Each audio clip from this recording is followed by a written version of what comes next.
Birmingham Eye Trauma Terminology, el BET. Ferenc Kuhn es un referente, en lo que es trauma a nivel mundial, y con este grupo de coautores describe esta terminología, ¿sí? Que es la BET, que fue en el año 96, hace muchísimo, y la publica en el Graphics Archives of Clinical Experimental Ophthalmology.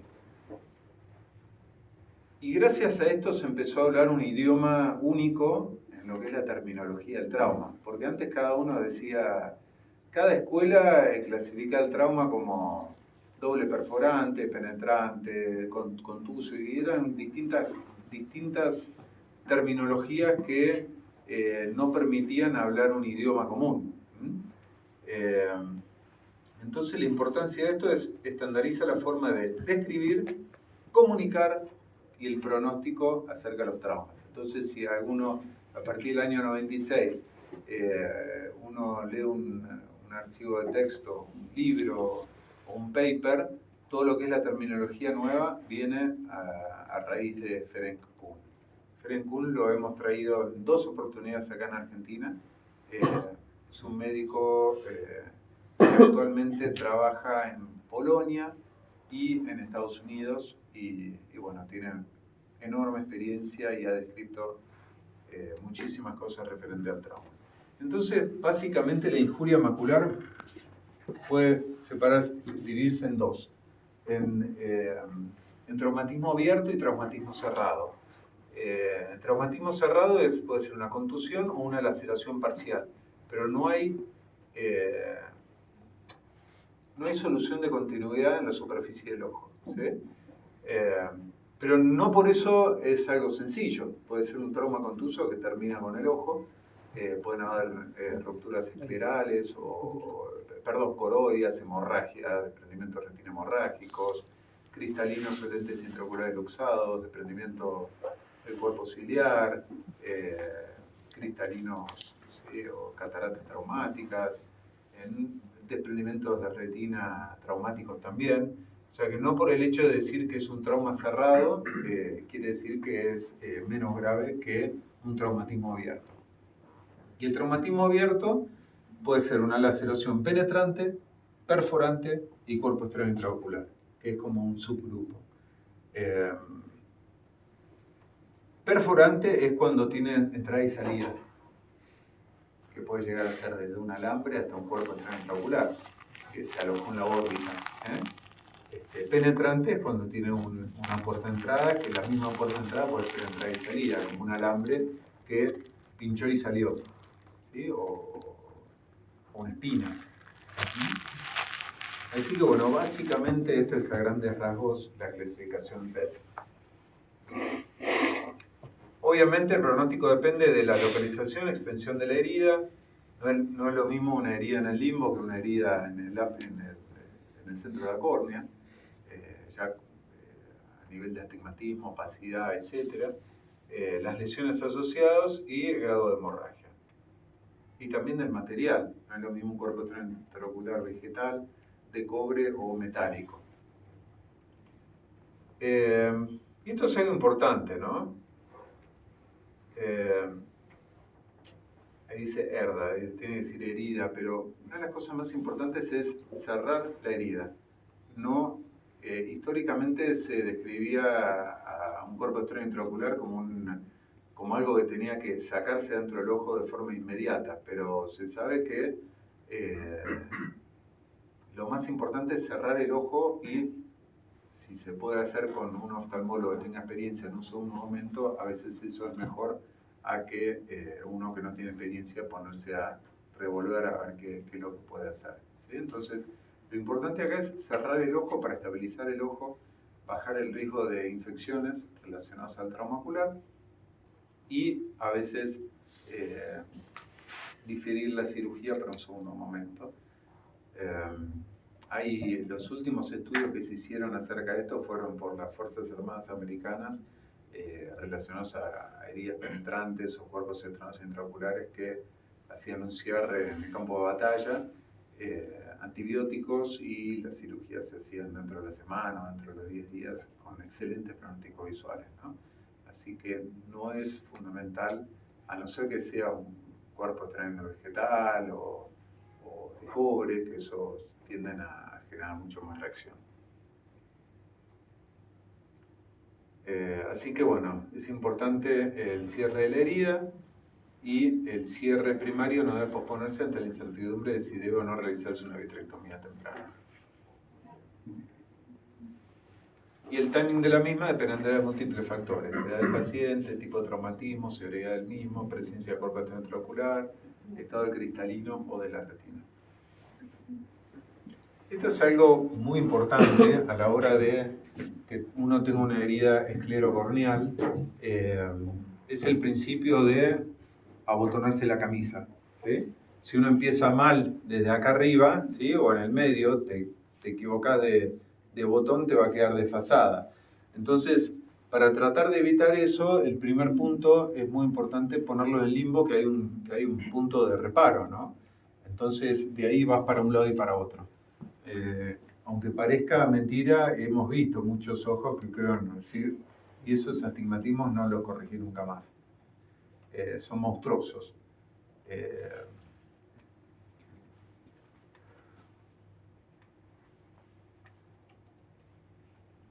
Esto es otro concepto muy importante, heridas corneales, ¿sí?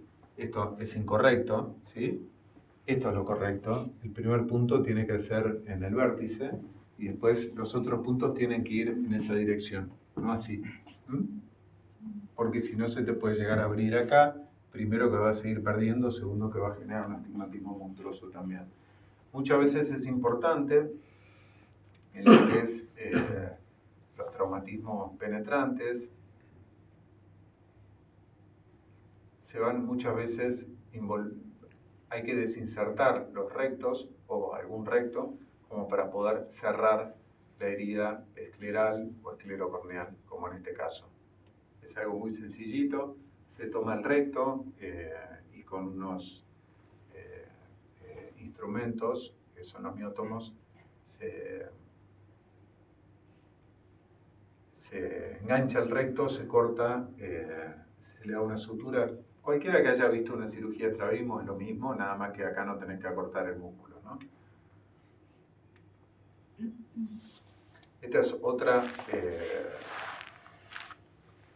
maniobra recontra importante, que es no solo en el trauma, sino en la cirugía de catarata, cuando uno tiene una ruptura capsular posterior y viene vítreo. Fíjense cómo aquí lo que está mostrando es el iris que está encarcelado en la herida corneal, ¿entienden?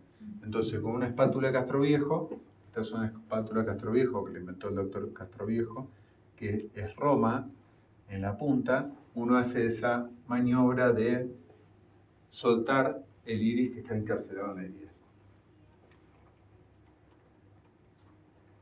Estas son técnicas de suturas de iris.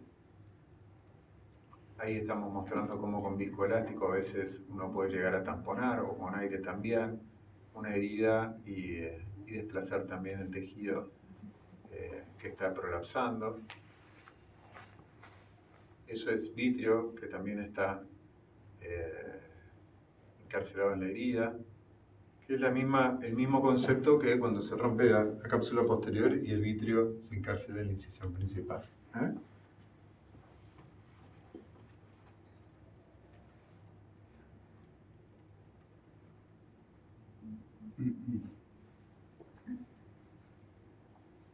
Un caso muy interesante porque hay una médica que un poquito más grande que yo, que se llama Julia Malespina, y estuvo conmigo en la residencia cuando yo era residente, y muchos años luego me derivó este caso de una espina, ¿sí? Entonces, Malespina, ahí viene el chiste. Fíjense cómo tenía una espina clavada en la córnea. Y uno dice, esto es muy fácil. En la lámpara hendidura con una pincita tirás, bueno, ya habían tratado y ya la espina quedó al ras. Entonces, fíjense cómo uno dice, ¿y cómo sacó eso?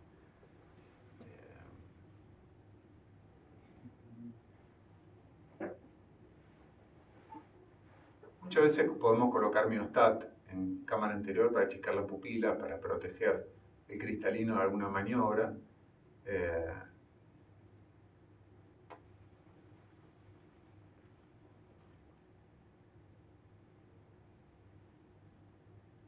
Fíjense que en este caso pude sacar la espina de cámara anterior con una pinza de vitrio.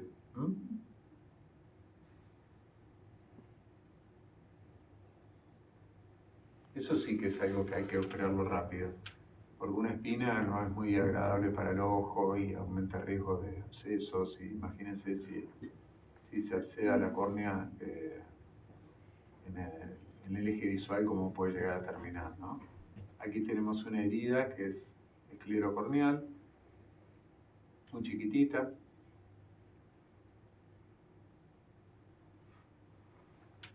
Y, ¿ven? ¿Entienden lo que tiene ahí? Es un corpus intraocular, ¿ven? Depende del filo que tiene y el ángulo que impacta y la velocidad que impacta es en donde va a terminar. Si termina intracorneal, en cámara anterior, intracristaliniano, o atraviesa la cápsula posterior y se va al vitrio, que queda flotando en el vitrio, puede apoyarse sobre la retina o quedar intraretinal, intraescleral o irse a órbita. ¿Sí? Depende de la masa, depende del ángulo y depende de la punta que tiene. Es física pura esto, ¿no?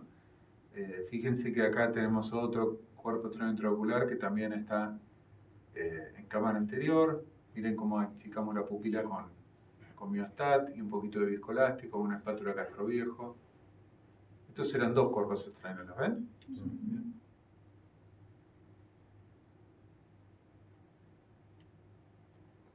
Estas pinzas se llaman pinza de Lieberman, que es muy linda a la hora de poder abrazar el corpus intraocular y sacarlo. Perdón, era uno solo, eso en pocas horas lo hace. No es que está dormido ahí hace un mes o una semana. En pocas horas queda esa zona de iris como atrófico. Bueno, empieza lo divertido acá. Van a pasar todos, así que si quieren vamos por orden o de atrás para adelante, o quién se anima. ¿Qué harían en este caso? ¿Sí? Tenemos. Primero vería cómo está la parte de atrás de la ecografía. Haría una ecografía para ver que... Está perfecto, no tiene un cuerpo intraocular, le hicimos un ATAC, no una ecografía. Vino con un ATAC. ¿Sí? ¿Cuál es el estudio gold standard para ver a ver si un ojo tiene un cuerpo intraocular? Resonancia, TAC, ¿qué dicen? Ecografía apretando bien el ojo. Una tomografía o un fondo de ojo. Sí, fondo de ojo acá no ves nada. Una radiografía. Sí, lo ideal, como el gold standard, es un ATAC. ¿Sí? Pero una radiografía es lo que a veces... A ver, con una radiografía por ahí dice, bueno, quiero un ATAC. Y te dicen, flaco, no estás en Disneylandia. Algo más barato, algo más rápido. Bueno, un ATAC, ¿sí? Entonces, de frente y perfil. Y decirle, mira, no quiero ver si está el hueso quebrado. Necesito ver a ver si tiene un cuerpo intraocular. Entonces, por ahí le dan la exposición justa como para que un cuerpo intraocular aparezca y no te interesa el realce óseo, no sé cómo le llamarán los que se dedican a imágenes. Entonces, bueno, este ojo ya está, lo tenés que operar. No tiene un cuerpo intraocular, tenés que cerrarle eso. ¿Qué tenemos acá? Dale, vení, parate. Y Hay un iris protruido ya. Perfecto, saliendo. ¿Qué se llama eso? Prolapso de iris. Sí. Es una herida. Es una herida penetrante. Sí. Limbo. Limbar, perfecto. Y En realidad no está autosellada, es el mismo iris que prolapsa como el epiplón, va a tapar lo que... ¿Sí? Por un tema mecánico de la misma presión intraocular, el iris sale y tapa y el ojo vuelve a formarse la cámara, ¿no? ¿De dónde va? ¿Desde acá está? sí. ¿Qué más? Parece que es de hora, la lesión es de hora 3 a hora 6. Perfecto. Entonces, ¿esto qué es? Eso, iris. Bárbaro. Y ¿Qué hay? podríamos reponerlo. ¿Qué es esto? Una catarata automática, por ejemplo. Puede ser que no. ¿Qué hay? ¿Qué otra cosa puede ser? ¿Qué hay acá? Ah, IPEMA. Claro, nivel de sangre. ¿Y esto que está ahí es un...? Discoria. Sí, es una discoria pupilar, pero ¿qué es lo que está sucio acá? ¿Sí? Entre el cristalino y el endotelio. ¿Eh? Pigmento en el endotelio. Pigmento. Tinta hemático, ¿sí? Tiene hemorragia en cámara anterior. Entonces, por suerte no... ¿Saben cómo pasó esto? ¿Una pelea? No.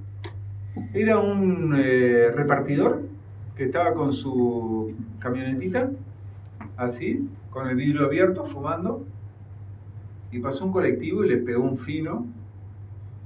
¿Sí? Un fino quiere decir cuando pasas muy cerquita, y le hizo explotar el espejo retrovisor en su camionetita, una de esas camionetitas Berlingo, y al explotar el espejo retrovisor saltó una esquirla y ¡paf!, le cortó el ojo.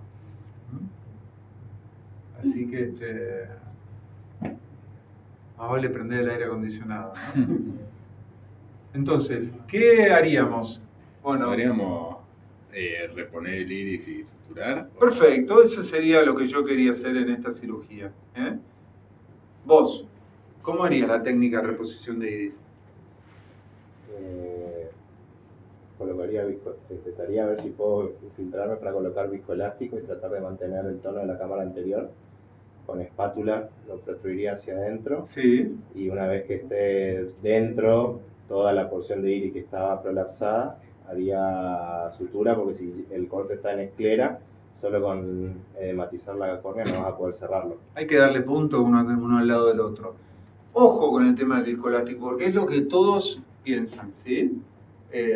Viscoelástico, ¿sí? Entro y lleno de viscoelástico. El gran problema del viscoelástico es que es como el que le enseñás al iris a seguir saliendo, ¿sí? Entonces, ¿qué otra alternativa farmacológica podemos optar? El miostat. Podemos Sí. darle para... Eso sería ideal, ¿sí? Porque vos entrás por una paracentesis, infundís un poquito de miostat, ¿sí? O carbacol, o bueno, no, el miostat es la marca comercial de, creo que Alcon. La droga se llama carbachol, ¿sí? Que es como algún miótico.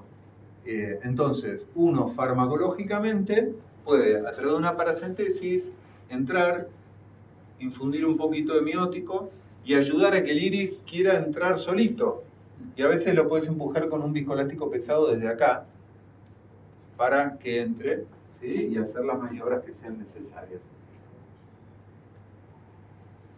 Tengo una consulta. Sí, Si eso la tiene algunos días, ¿cuántos días usted considera como para...? es más que los días, es la turgencia del iris. Hay algo medio casero que con unas...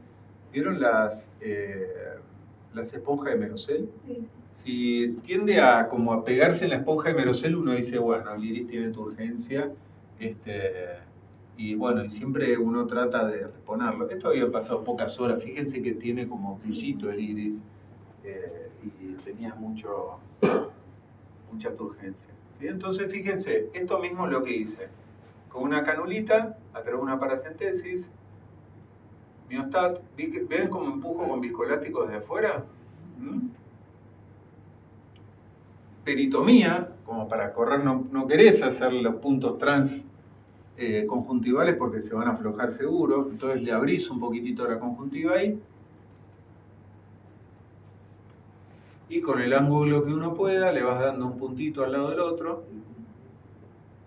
Siempre los puntos más vale que queden tensos, porque si uno lo da con la tensión justa y después se afloja en el postoperatorio, me va a quedar un astigmatismo, en este caso oblicuo.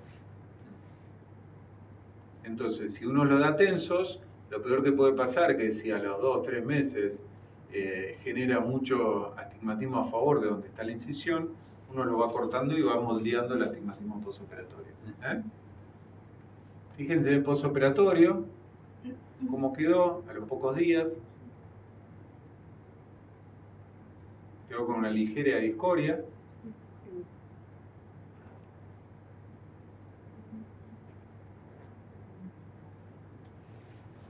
Y miren cómo quedó la córnea, ¿sí? Sí.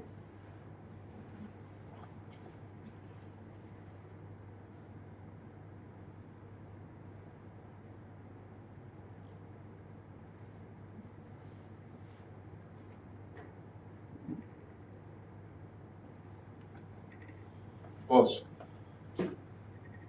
Si acá me hubiese pasado con la tensión de los puntos, si hubiera puesto más tensión de lo que hubiese sido necesario, ¿cómo me hubiera quedado la topografía? ¿Con astigmatismo mayor en este eje o menor en este eje? Supongo que mayor. Mayor, muy bien. Un punto ajustado aumenta la potencia del eje en donde uno le está dando el punto. Lo mismo que una cirugía córnea. Uno ve un postoperatorio, ¿sí? Que me ha pasado a mí. Viene un paciente y dice, doctor, me operaron hace un mes, no veo nada. El paciente viene y dice, tiene un +2, -4 en 30. Y ¿cuál es el equivalente esférico de ese ojo? +2, -4. 0. ¿Sí? O sea que la potencia esférica del lente está bien calculada. Y de repente tiene un punto recontra ajustado dijimos en 30, en 120.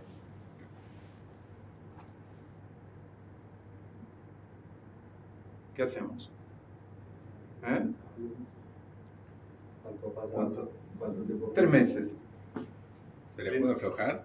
¿Por el punto? Sí, tiene un punto ajustadísimo. Ponele, a ver. +2, -4 en 45. Y tiene un eje ajustadísimo en 135. ¿Es el punto o no es el punto? Y el paciente te dice, no, yo antes no tenía astigmatismo, no usaba anteojos. Hay que cortar el punto, ¿sí? Y me ha pasado, le cortás el punto y dice, ahora veo. Y ¿viste? Pasaste a solucionar un problema que era un problema de un punto ajustado. Lo mismo pasa con esto, ¿sí? Muy bien. Así que bueno, en este caso tuvimos suerte y nos quedó muy bien reflectivamente este ojo. Y ahí también es un concepto muy importante, volviendo a esto, de esas heridas que uno ve que están autovalvuladas. Está bien, si es una herida autovalvulada con buena visión y no genera cilindro, está bien, a veces se puede llegar a dejar. Pero tenés una herida autovalvulada con un paciente que tiene +1,50 -3. Y esa herida autovalvulada le está generando un astigmatismo al paciente. Entonces, muchas veces, por más autovalvulada que estén, uno tiene que hacerle una topografía y evaluar a ver si no le viene bien dar un puntito como para generar la misma curvatura que tenía el paciente antes del accidente. Así que ese concepto hay que tenerlo también. No por el hecho de que esté autovalvulada quiere decir que no necesita un punto corneal.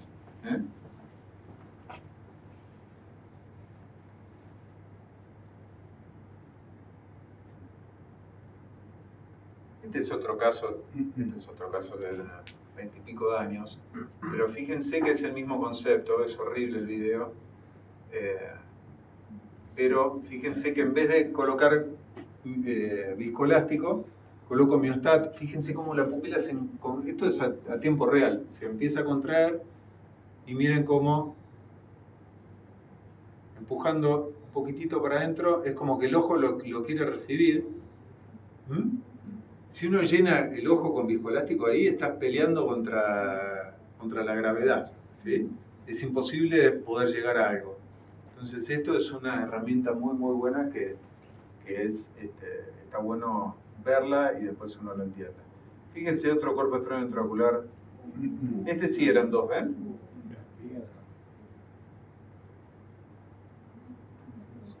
Dos pedacitos de metal sobre la córnea.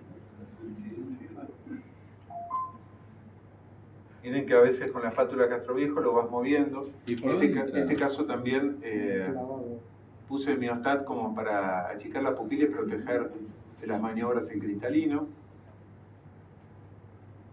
Miren cómo queda la impronta sobre el iris. Habían pasado pocas horas. Y una pregunta, ¿y Generalmente se ve la vía de entrada de ese objeto que se clavó ahí o Sí, generalmente va por- sí, esos son enormes y entraron por la córnea por acá. Ah, Ahí, una herida ahí. ah. Raramente se utiliza la misma puerta de entrada para salir, porque es una herida infractuosa. Muchas veces es mejor cerrarla y entrar por otro lado. Fíjense cómo hago la maniobra esa de la espátula castroviejo, porque tenía iris encarcelado en la entrada. Que justamente es lo que termina cerrando el ojo. Y ahí ponemos un lente de contacto terapéutico. Fíjense qué lindo postoperatorio tuvo. Estos son casos de cristalinos tumescentes. Estas heridas de limbo-limbo son muy comunes en los durloqueros, ¿sí? Los que trabajan con durlock para hacer las paredes. Muchos principiantes agarran los cúter y empiezan a hacer fuerza así, y a veces el cúter se corta y ¡pum! Se la dan en el ojo, o pedazos de mechas, esquirlas que saltan. Sí, es muy común. Y muchas veces vienen con heridas que van de limbo a limbo, esclerosis que van de limbo a limbo. Entonces, acá tenemos un cristalino que está con una ruptura capsular anterior por el trauma, en donde lo primero que hacemos es el cierre de la puerta de entrada para luego realizar la facoaspiración.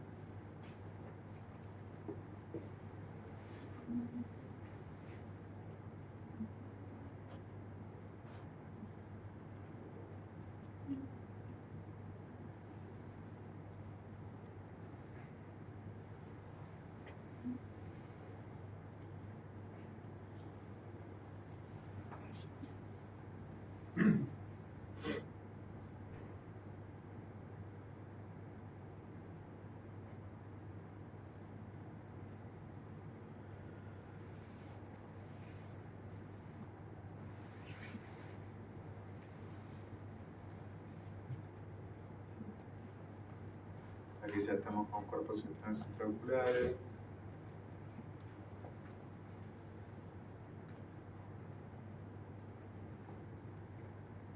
Te voy a mostrar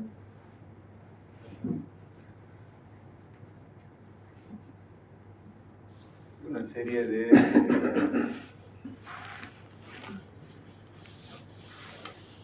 miren, un día dije, che, no, me faltan cuerpos externos intraoculares intracristalinianos. Y llegaron 2 en una semana. Vieron que a veces dicen las patologías vienen de a pares. Bueno, entonces hace bastante tiempo. Lo que me gusta en estos casos es,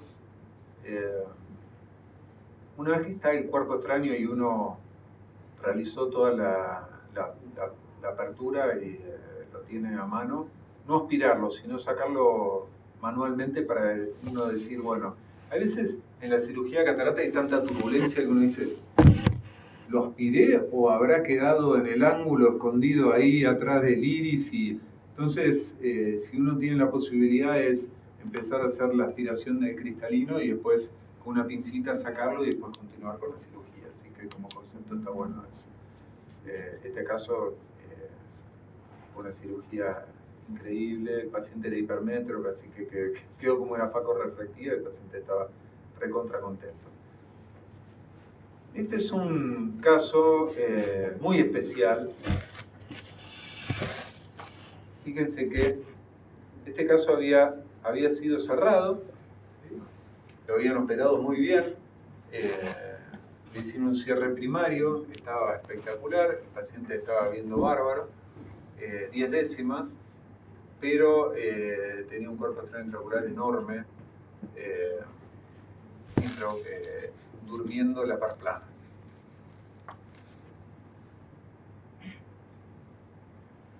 Entonces, básicamente, el approach de un cuerpo externo intraocular, primero que se puede hacer cualquier tipo de cirugía de vitrectomía en cualquier calibre, puede ser 23, 25, 27, el que uno esté acostumbrado. Es muy importante el cierre de la puerta de entrada, lo primero que uno tiene que hacer una peritomía sobre, muchas veces, en vez de hacerlo transconjuntival, sobre la zona en donde uno va a extraer el cuerpo extraventricular, uno puede hacer una peritomía previa antes de entrar con el trocar cánula, hacer lo que uno tiene que hacer, que es liberar las adherencias vítreas al cuerpo extraventricular. Fíjense que en este caso el cuerpo extraventricular estaba durmiendo la parplana, ¿ven?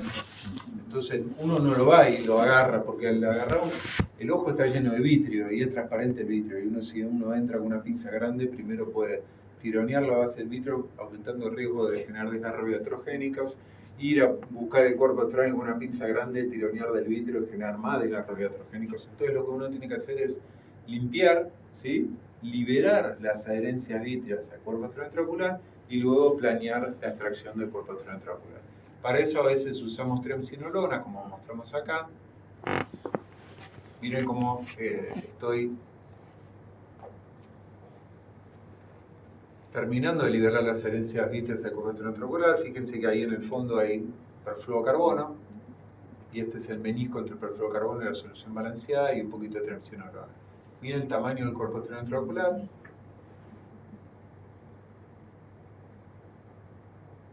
Fíjense lo vieja que es esta cirugía, que teníamos 5.000 cortes por minuto, después de 5.000 vinieron 7.500, después 10.000, después 20.000 y ahora hay 30.000. Fíjense cómo hacemos la peritomía, la ampliación de la esclerotomía. ¿Cómo más o menos nos damos cuenta del tamaño de un cuerpo extraventricular? Lo comparamos contra la cabeza del nervio óptico. ¿Y la cabeza del nervio óptico cuánto mide? ¿En milímetros? 1,5, ¿no? Entonces más o menos es ese. Entonces, si es 2, 3, 4 tamaño de nervio óptico, vemos 1,5, 3, 4,5 y vamos a ampliar la esclerotomía mucho más de lo que realmente tiene. Alineamos el cuerpo extraventricular sobre, ¿sí? Obviamente no lo ponemos en T, sino lo alineamos, ¿sí? con el ángulo de salida.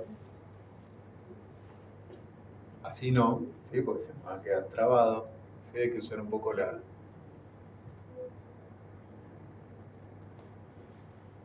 Ahí sí, realmente. Mira el tamaño que tenía.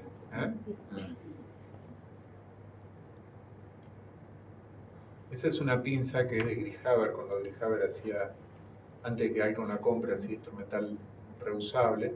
Fíjense cómo ahí ampliamos y con el labio externo de la incisión lo abro un poquitito como para dejarle el canal abierto del cuerpo extraventricular y pueda salir sin quedarse atrapado en el canal de salida. Y lo que siempre hacemos, lo tiramos arriba de la córnea como hace un trofeo, ¿viste? Pero fíjense qué cancho, ¿sí? Qué tamaño. Y ahí la cirugía recién empieza. ¿Qué es lo que tenemos que hacer? Primero cerrar esa ampliación de la esclerotomía y luego desprender la hialoide posterior, ¿sí?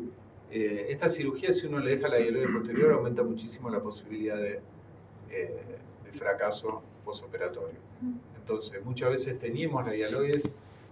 La hialoides es... ¿qué es la hialoides posterior?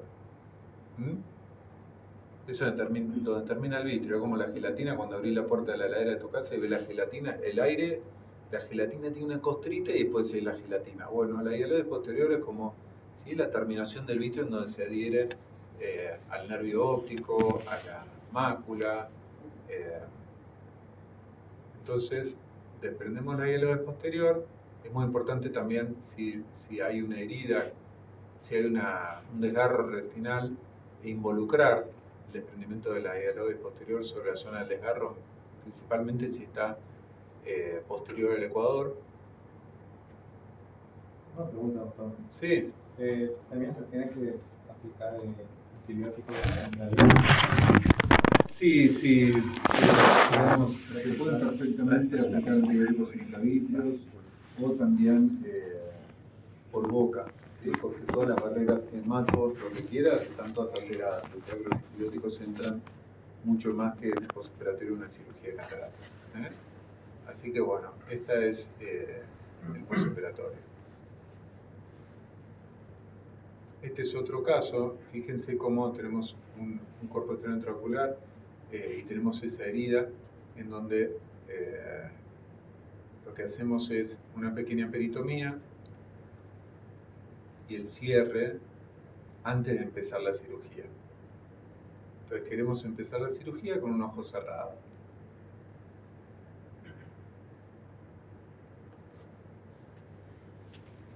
Fíjense que ahí directamente amplío la esclerotomía sobre la zona en donde luego voy a... Perdón, hago una peritomía en la zona en donde voy a ampliar luego la esclerotomía.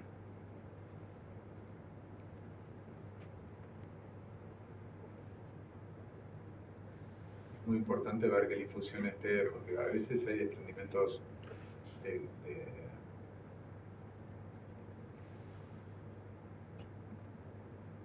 Miren este caso. El cuerpo extraventricular había aterrizado en la mácula. Fíjense que tiene un gran desgarro macular, o del polo posterior que involucra la mácula, ¿ven? Ahí está el nervio óptico, ahí está toda la región del polo posterior. O sea que es algo que tenemos que hablar con los pacientes, que, digamos, mientras que, digamos, por más genios que seamos nosotros, por más que si el trauma hizo un daño irreversible sobre el área de fijación del ojo, no hay vuelta atrás. Este es un imán que se llama imán de tierras raras. Entonces, fíjense que aquí nos estamos ayudando con el chandelier. Con el imán de tierras raras tomamos el cuerpo extraventricular y con la pinza del cuerpo extraventricular extraemos el cuerpo extraventricular.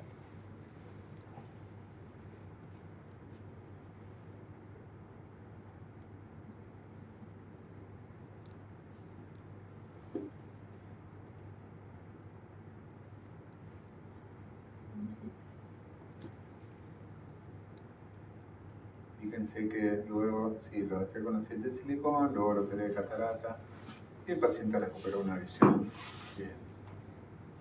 periférica, pero con toda la retina aplicada. Si este caso no le hace todo lo que mostramos, que es el desprendimiento de la hialedoide posterior, etc., termina con desprendimiento de la retina posterior. Esto es algo muy, muy interesante, que son dos casos muy lindos de cuerpos extraños intraoculares móviles, los que están flotando en el vitrio. Estos cuerpos extraños intraoculares móviles son totalmente distintos a los cuerpos extraños intraoculares que están sobre la superficie de la retina, aunque parezcan que son mucho más fáciles, tienen un comportamiento totalmente distinto a los típicos que están, ¿sí?, sobre la superficie retinal. ¿Por qué? Porque uno empieza a hacer la vitrectomía y el vitrio es lo que lo está haciendo flotar. Entonces uno, al liberar las adherencias vítreas al cuerpo extraventricular, ¿qué hace el cuerpo extraventricular? ¿Sí? Es como la manzana, ¿sí? Cae al piso, ¿sí? La ley de la manzana, ¿quién dijo? Newton, ¿no? Y es lo mismo acá. Es la ley del cuerpo extraventricular. Uno libera las adherencias del cuerpo extraventricular y cae, ¿sí? La ley de la gravedad. ¿Y a dónde cae? ¿A la mácula? Muy bien, a la mácula. O sea, ese es el riesgo, ¿verdad? Sí. Está ahí la mácula, está ahí, Chao. ahí atajándolo.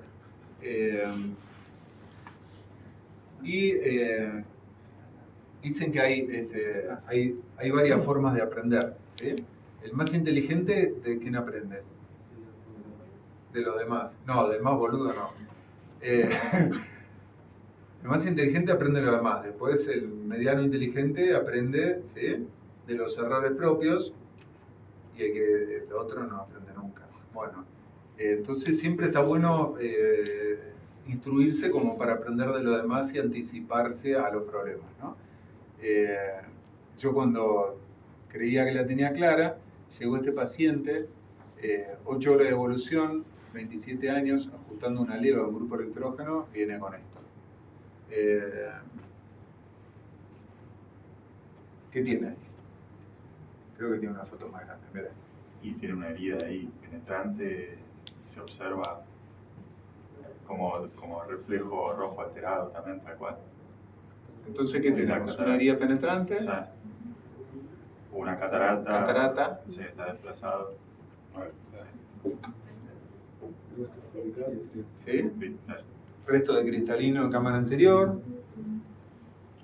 La presión por ahí no está elevada, ¿por qué? Porque fueron pocas horas, no generó esa reacción facolítica, y a veces también libera tensión la herida penetrante, ¿no?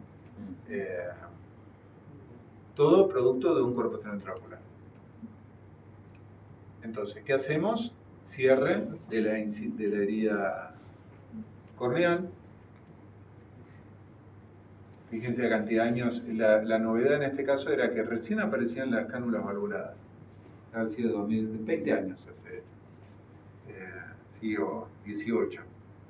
Teníamos la cápsula anterior.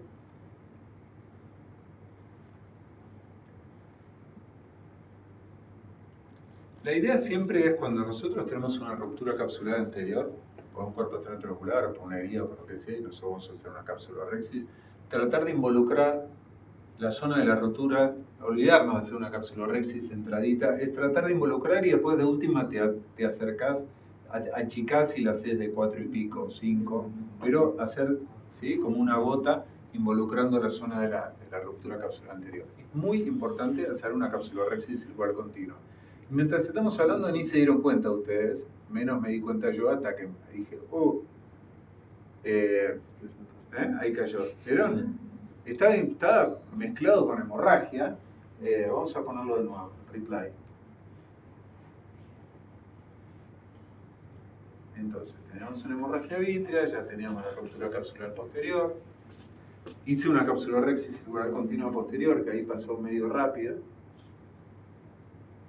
¿Sí? Entonces, está bueno hacer una capsulorrexis circular continua posterior. Ahí, ¿ven?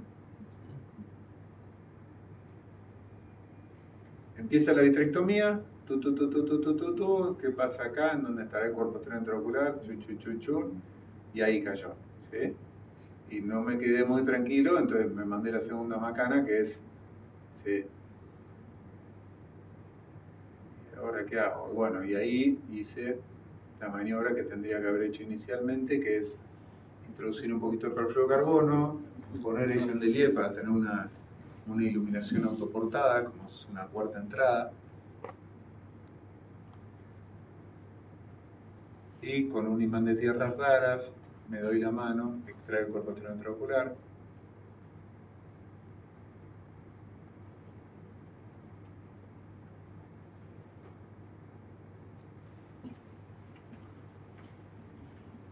Y ahí todo lo que les expliqué. ¿Qué hacemos posteriormente a esto? Desprendemos la hielera posterior. Fíjense ahí cómo se desprende en esa imagen, ¿sí?, que se abre así y se despega. Bueno, ahí lo que hacemos es con el vitriófago. El vitriófago tiene corte de aspiración, entonces liberamos el corte, lo ponemos en off y solo con aspiración empezamos a despegar la hielera posterior. Hacemos un shaving de la base del vitrio, como para bajar la posibilidad de que haya una tracción y un desgarro en el postoperatorio. Entonces quedó muy lindo. Lo había dejado fáquico y dije, zafamos, miren qué linda mácula, a la semana. Pero fíjense, volvemos ahí. Fíjense la zona en donde había impactado el cuerpo extraocular, ¿ven? Pero había zafado la fobia. Miren qué pasó al mes. Hizo una bruta membrana epirretinal.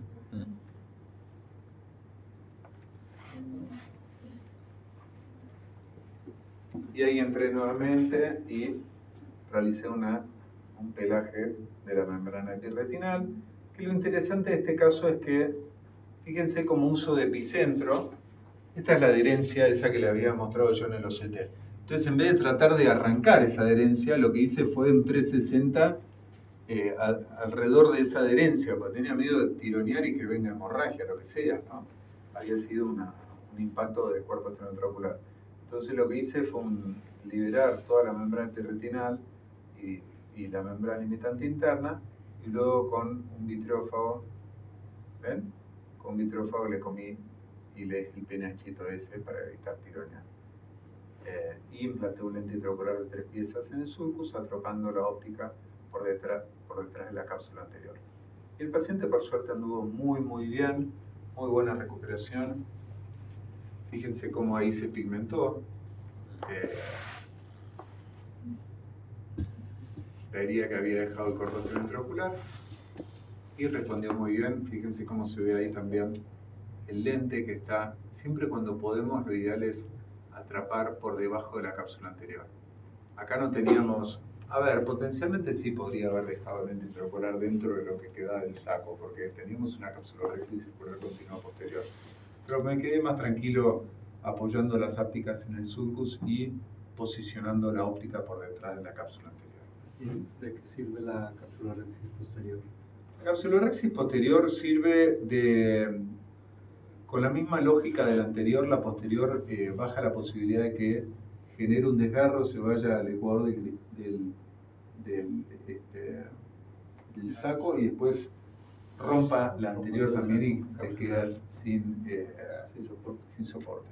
Entonces le da una estructura espectacular a la cápsula posterior también.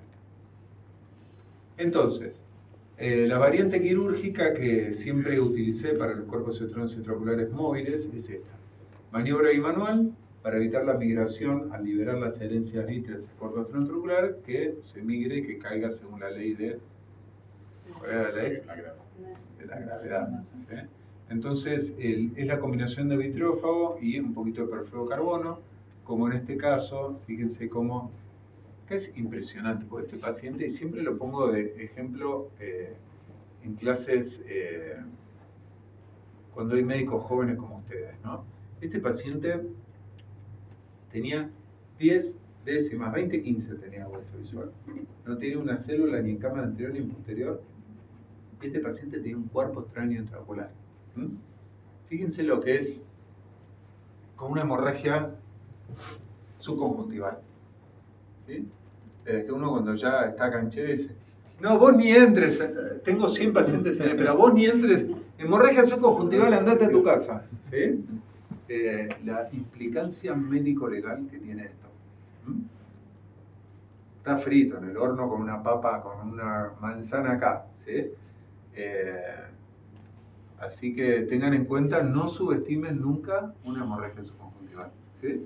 Creo que lo más importante de lo que pueden llevarse hoy es esto.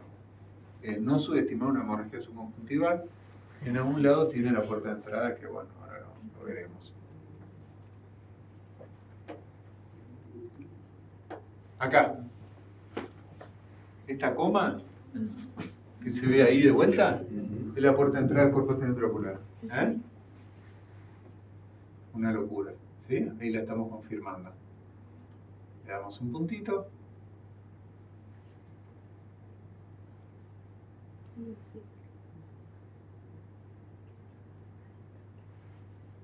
Ahí ya me había avivado, entonces coloco el chandelier como hago hoy en día. Fíjense qué bueno al tener la iluminación chandelier, lo que te permite es tener una visualización espectacular en cada momento de la cirugía. Entonces, con una mano corto y aspiro. Fíjense, y mientras estoy mirando el cuerpo intraocular, una mano corto y aspiro. Con otra mano estoy listo para inyectar un poquito de perfluorocarbono. Y mientras voy mirando que no se me desplace esto. ¿Sí? Pero fíjense que al cortar y aspirar empieza y empieza esa tracción vitreoretinal pulsátil sobre el cuerpo intraocular. Y fíjense cómo se empezó a mover. ¿Sí? Estaba acá y se movió ahí, porque al liberar las herencias, cuando se hacen dos burbujas de perfluoro es típico porque hay vítreo en el medio. ¿Sí? A nadie se le ocurre inyectar perfluorocarbono cuando hay vítreo, pero en este caso sí, pero por eso necesito hacer un espacio con el vitreófago. Entonces, sigo y miren, ustedes no miren qué estoy haciendo, miren cómo se comporta esto. Estoy a 2,5 kilómetros, pero aún así está conectado con el vítreo que está manteniendo flotando el cuerpo intraocular. Entonces lo libero un poquito más y el cuerpo intraocular, ¡paf!, va a quedar en el menisco entre la solución balanceada, que queda acá, y el menisco del perfluorocarbono, que tiene una tensión superficial suficiente como para poder acolchonarlo. Aquí lo que hago es, saco el trocar, amplío la esclerotomía,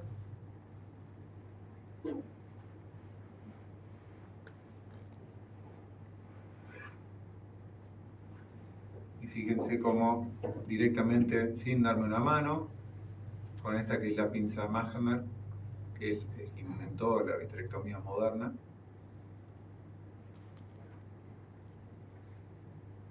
lo lindo de esta pincita que tiene diamante, como puntitas de diamante, sí, como para que se adhiera y no lo largue. Una vez que lo agarras con eso, como un perro rabioso que no lo larga. Una superficie diamantada se llama. Fíjense nuevamente esa maniobra.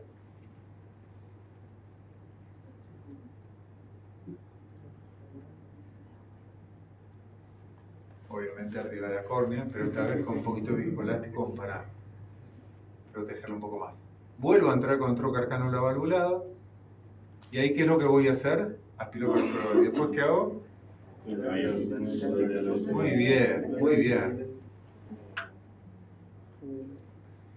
Fíjense que a veces con triamcinolona más en pacientes jóvenes, la hialoides está recontra adherida.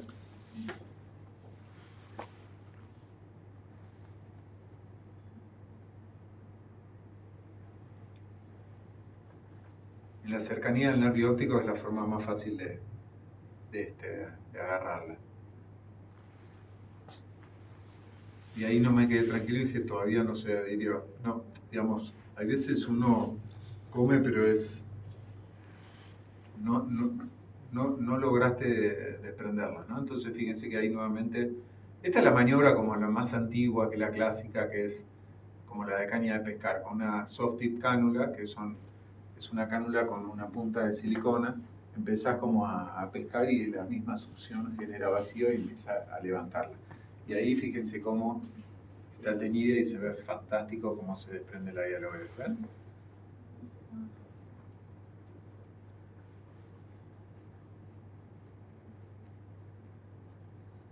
Fíjense cómo estoy intentando, y ahí en la zona blanca, esa que se ve ahí, es la zona por donde entró el cuerpo extraocular. Ahora creo que lo vamos a ver. Ahí, eso blanquito es la puerta de entrada, ¿ven? Y ahí estoy autoindentándome y liberando las adherencias vítreas o el vitrio que está encarcelado en la zona de la entrada.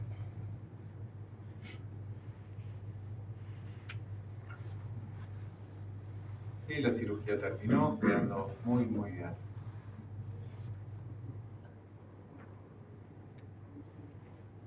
Este paciente recuperó muy buena visión y quedó con su cristalina. Y lo controlé durante muchos años. Este es un segundo caso que es muy parecido. ¿Quién sigue acá? ¿Quién está más dormido? Levante la mano, así pasa. ¿Alguno dormido o no? Dejé las luces prendidas así no se duermen. Vos. ¿Qué vemos acá?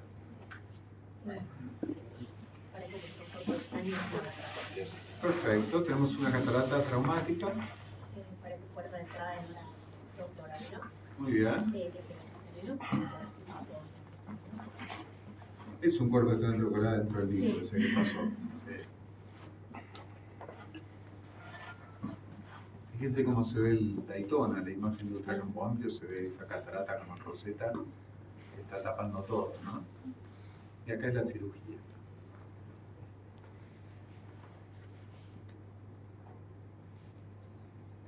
Por donde había dicho, entró el cuerpo extraocular, le damos un puntito de nylon. El mismo nylon 10-0 que usamos para las incisiones. Y empieza una vitrectomía por par plana, por 4 vías. Fíjense que ahí automáticamente dejamos la peritomía ya preparada. Lo que a mí me gusta ya cuando sé que, a ver, vamos a tener que remover el cristalino, no hay otra, porque no tenemos visualización para hacer la cirugía de cataratas, ¿no? Entonces tenemos que remover el cristalino. Y ahí hago una vitrectomía como para liberar ese vitrio que está en la cercanía de la cápsula posterior, porque claramente cuando empiezo a aspirar la corteza cerca de la cápsula posterior me va a venir vitrio y no quiero tironear del vitrio durante la cirugía de catarata. Fíjense lo que les decía hoy.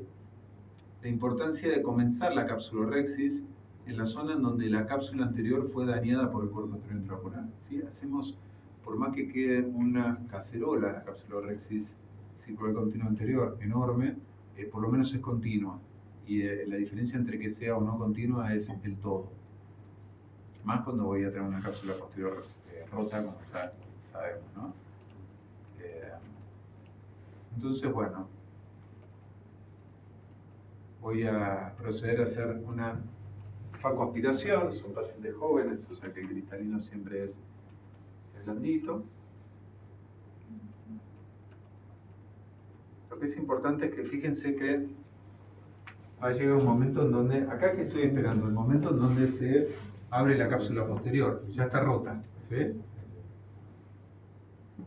Entonces fíjense en dónde, es el momento, ustedes tienen que ver, acá como cirujanos tenemos que estar pensando, ¿cuándo se abre? Y no quiero aspirar ni tironear del vitrio, es lo que queremos ver. No quiero tironear del vitrio, si veo que hay vitrio tapando la, ¿sí? ¿Ven ahí? Que es como una B corta, esa es la cápsula posterior, ahí. Esa B corta que se hace ahí y ahí. Pero no hay vitrio porque el vitrio lo comí. Pero más allá que lo comiste, por ahí lo hidratás y viene vitrio a través de esa entrada. Entonces, nuevamente, tenemos esa B corta, limpio el vitrio por par plana. Y acá lo que quiero hacer, que a veces se consigue, a veces no, es hacer una capsulorhexis circular continua posterior.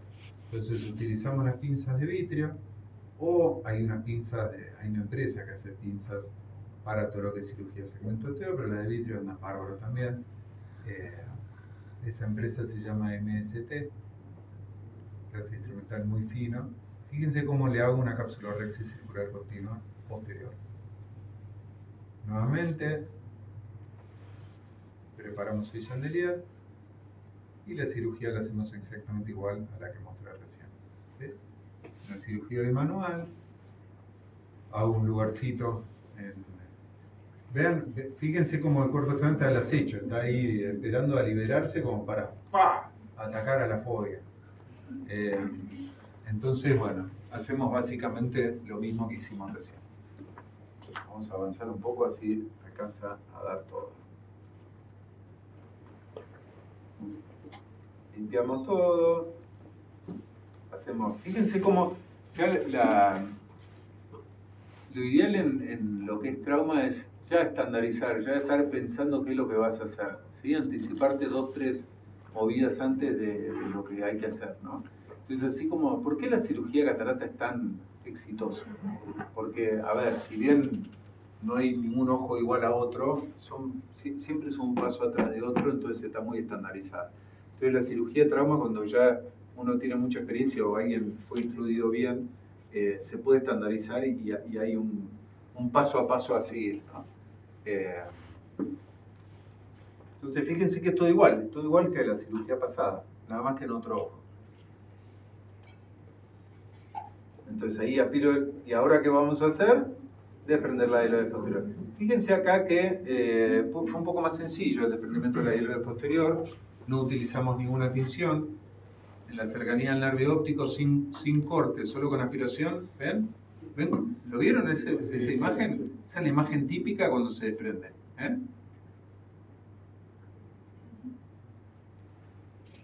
Y una vez que se desprende, pues lo voy a cortar con aspiración y corte.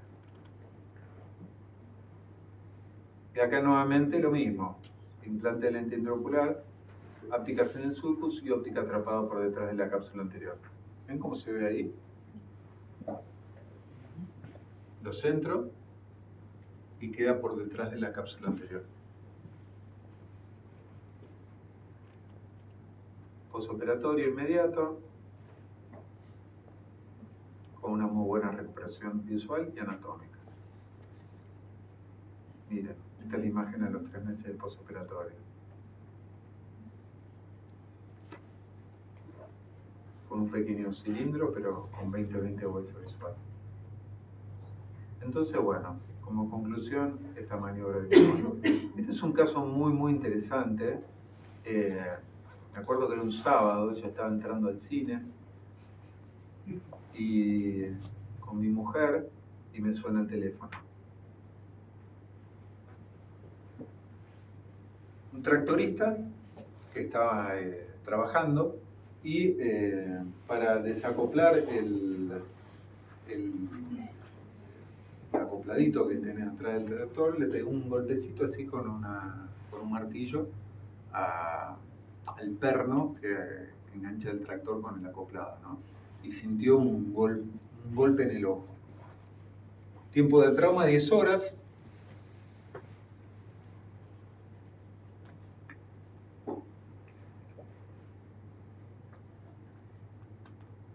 ¿Quién falta por ahí? ¿Vos? ¿Qué te acá? Hay protección de iris. Muy bien, ¿sí? Protrusión de iris, seguramente es una herida. Mínimo penetrante. ¿Sí? Muy bien. ¿Y cuál es la diferencia? Que perforante sale también. Muy bien, tiene puerta de entrada y salida. Bien. Y es una herida escleral, escleocorneal. Parece escleral. Y parece como, además de iris, como de uvia, ¿viste? Sí. Iris y algo más.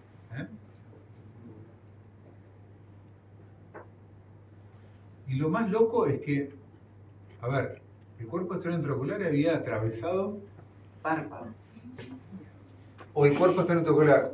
Y uno dice, yo estaba pensando, tanta potencia, o por ahí, no te sacás, yo dije, por ahí fue una especie de esquila que el paciente dice, sí, me raspé.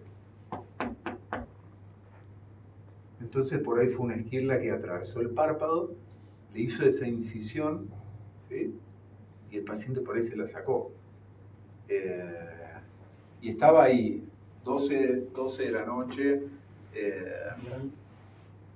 tenía que mandarlo a hacer imágenes, y le mandé a hacer imágenes mínimo hasta las 10 de la mañana, no volvía. Y dije, bueno, vamos a hacer cierre como nos enseñaron, cierre puerta entrada. Entonces, esto es Prolene.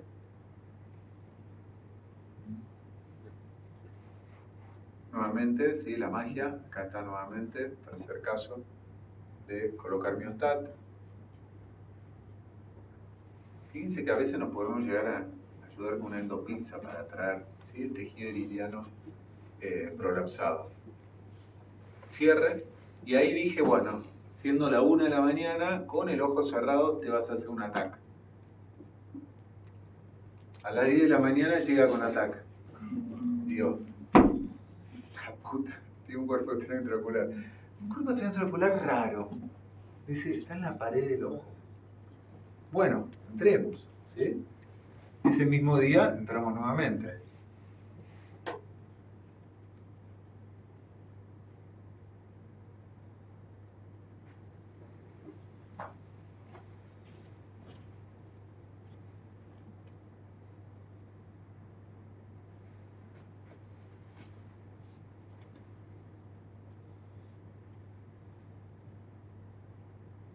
Entonces, ¿qué hice? Una pequeña peritomía. Acá lo importante, una de las cosas más importantes es estar absolutamente seguros antes de abrir la infusión, de estar en intravítrea, ¿sí?, con la infusión. Porque a veces tenés desprendimientos coroides, entonces uno puede llegar a estar...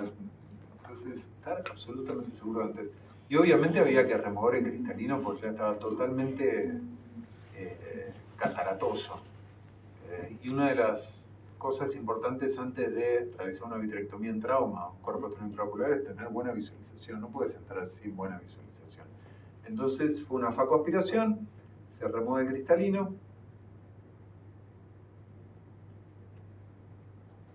queda, ¿sí?, con el saco capsular íntegro, pero no le puso un lente intraocular, y comienza la vitrectomía. Mucha hemorragia, mucha hemorragia, mucha hemorragia.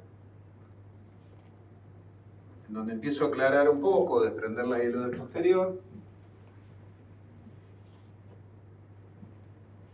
Digo, bueno, va bien la cosa, pero veo ahí que hay una especie de algo subretinal. Fíjense que hay un desgarro de retina con aparentemente el cuerpo extraventricular ahí.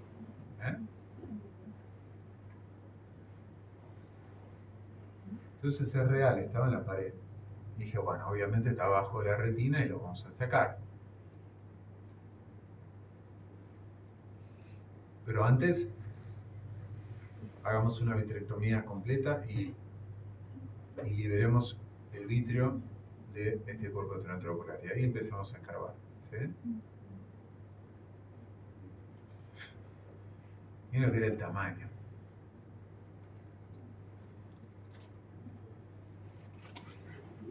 Ahora, ¿a alguien le llama la atención? Uy, apreté mal el botón. ¿A alguien le llama la atención esto? Mira.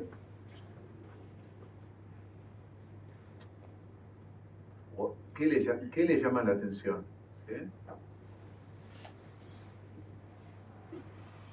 Esos pliegues radiales, ¿los empiezan a ver? ¿Qué está pasando acá? Pero mientras tanto, con todo el excite de ir sacando esto y que no se me caiga. Pero empezaba a ver eso, ¿no? Que habían pliegues y digo, ¿estará haciendo un desprendimiento coroide? Ahí coloco un poquito de superfluocarbono para protegerme de que no se luxe el cuerpo extraocular al polo posterior y me dañe la mácula. Y ahí empiezo con esas maniobras que se llaman como de gomero, empezar a hacer ese movimiento de rotación como para sacarlo de su lugar.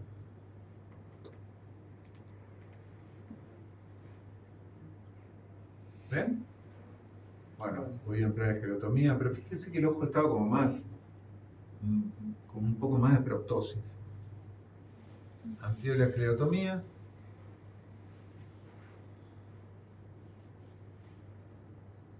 Preparo el terreno. Miren lo que pasa ahí. ¡Pah!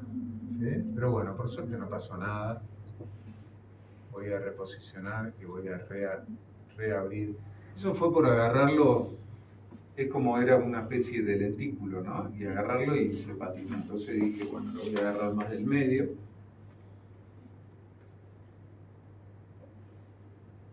Lo alineo. ¿Llegan a ver esto? ¿Sí? Los pies. ¿A alguien se le ocurre que puede ser eso? ¿TR? Corodio, ¿qué otra cosa?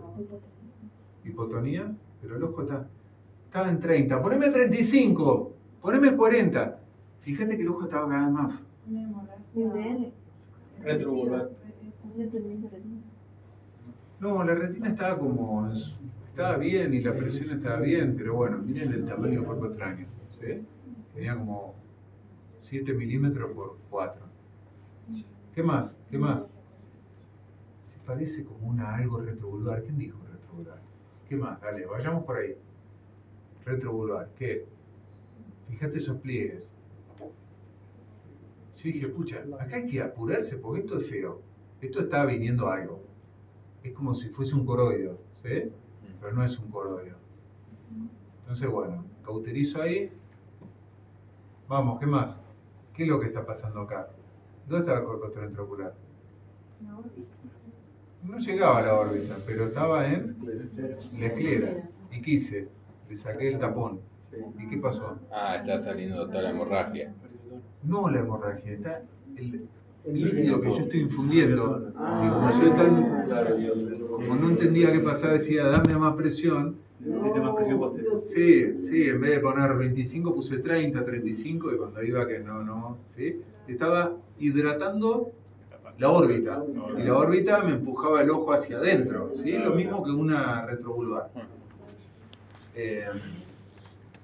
Así que bueno, por suerte pudimos hacer todo lo que tenía que hacer y es más, el broche de oro fue la posibilidad de implantar un lente intraocular.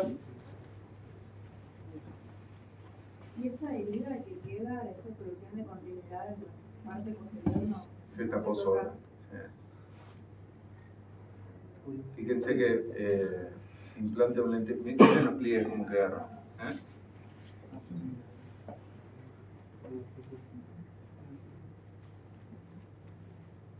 Y una de las maravillas que de acá es que no, digamos, lo peor que uno puede hacer, una vez presenté esto en un congreso de traumas de super especialización, y uno me dijo, uy, sí, yo tuve un caso igual, y le metí silicón, no se llenaba, silicón, no, tráeme otro, y otro, y otro. Terminé el paciente internado con silicón adentro del encéfalo.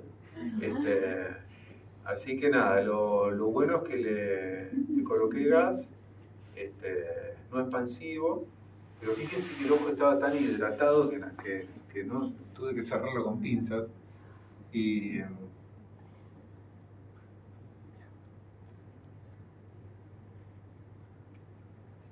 esta es la foto de las 24 horas postoperatorias, a los 9 días, a los 15 días, a las 3 semanas con 20, fíjense como desprendimiento del neuroepitelio en el OCT, a los 50 días del postoperatorio, una muy buena recuperación anatómica y funcional a 20-40 de OS visual, y a los 4 meses con una recuperación visual de 20-20.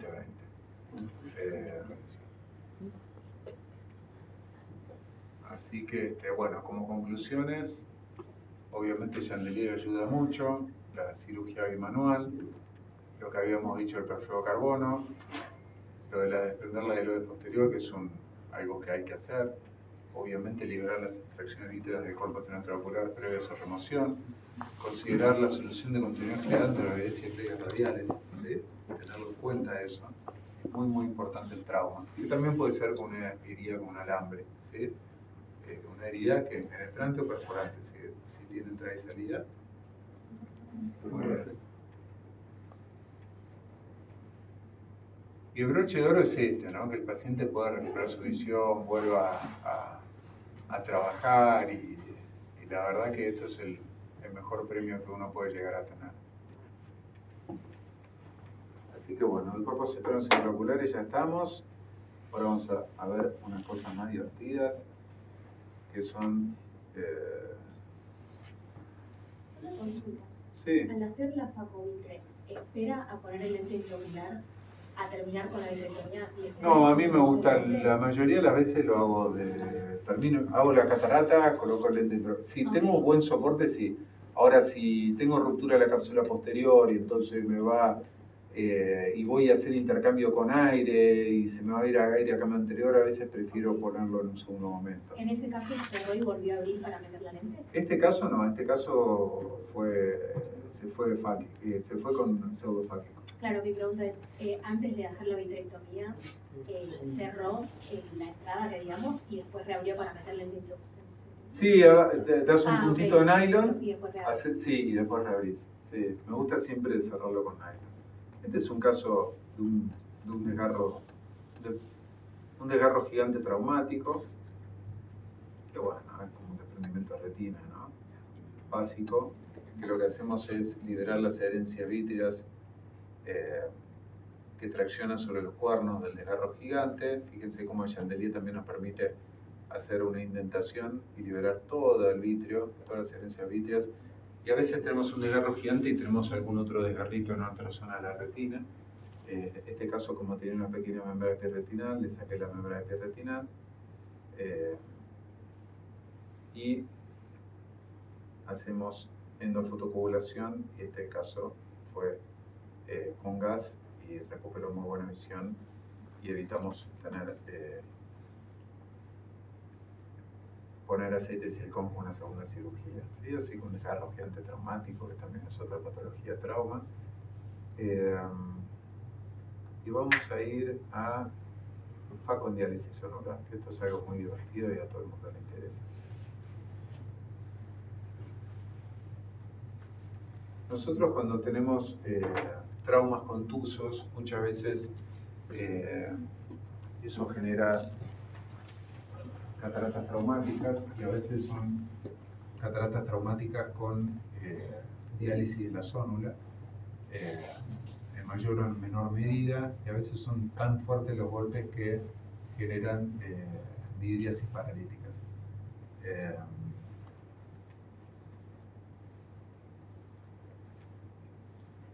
Vos.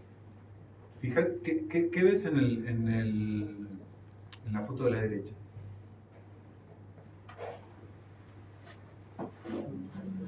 ¿Esta? Sí, Paciente pseudofágico.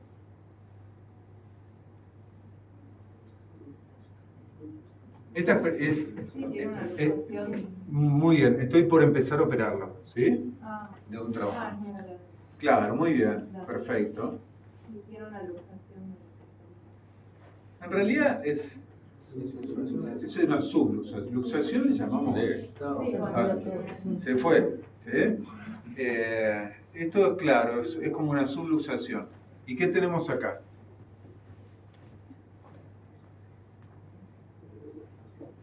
Entonces, la diálisis empieza ahí sí, y termina acá. ¿Sí? Entonces tenemos, podríamos decir, 180 grados. Paciente con, a ver, tenía predisposición, como una pseudofoliación. ¿Sí? A veces las pseudofoliaciones hacen diálisis, ¿sí? Saltan una pata y se le cae. Pero bueno, este tenía una predisposición, pero había tenido un trauma contuso. La paciente tenía un hijo con un retraso madurativo y sin querer le pegó un codazo en el ojo y tuvo una diálisis sonoral, ¿no? Entonces vamos a este caso que es como el más sencillito de los tres que le voy a mostrar para ir viendo el paso a paso. Una de las primeras cosas que el día de la cirugía, bajo el microscopio y con dilatación máxima, siempre tenemos mayor diálisis, ¿sí? O más horas de diálisis de lo que se veía en la emprendedura, ¿no? Entonces, fíjense ahí cómo bajo viscoelástico esos pliegues son muy típicos de cuando tenemos una debilidad sonular, esos pliegues en la cápsula anterior. A veces nos ayudamos con un ganchito de iris para hacer contrapresión cuando hacemos la capsulorhexis. Lo importante acá es, lo primero y lo más importante es que la capsulorhexis circular continua tiene que ser en el centro del cristalino y no en el centro de la córnea, porque si el cristalino está corrido, y claro, nosotros vamos a hacer en el centro del cristalino, ¿no? Estos son unos ganchos especiales que soportan el cristalino desde el ecuador, permitiendo poder hacer maniobras durante la cirugía para bajar la posibilidad de generar más daño en la zona.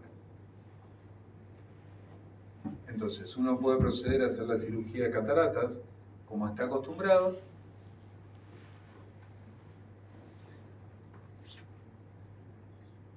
Fíjense que ahí tratamos de evitar momentos de hipotensión como para que no se me vaya vitrio, ¿sí? Desde cámara posterior hacia anterior a través de la zona de la diálisis sonular. Entonces, inflamos el saco capsular. Ahí vamos a colocar un anillo de tensión capsular. Esta es la maniobra que me gusta colocar los anillos, que son, esta es una maniobra bimanual.